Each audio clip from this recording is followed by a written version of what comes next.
Sawa ukuntu wafata ikintu kiri muri telefone yawe ukakimanika mu mashini n'ikiri mu mashini ukakimanika muri telefone yawe udakoresheje USB. Downloading application kuri Play Store, kugura products ukayinjiramo, kugura products mukagenda kuri démarrer.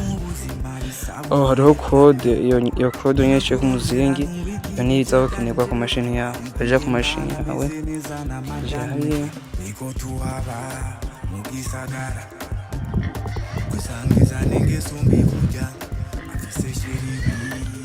ugaya ku burungu butatu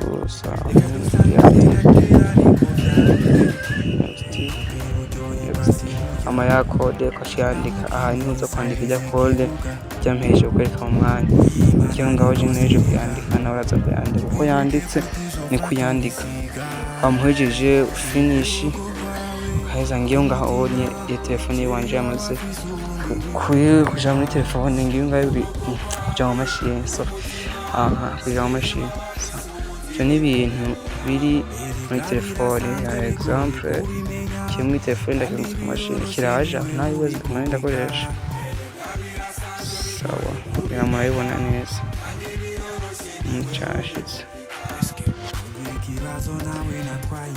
nikiri mu mashini ndakiyongekamo neza bitagoranye. Sasa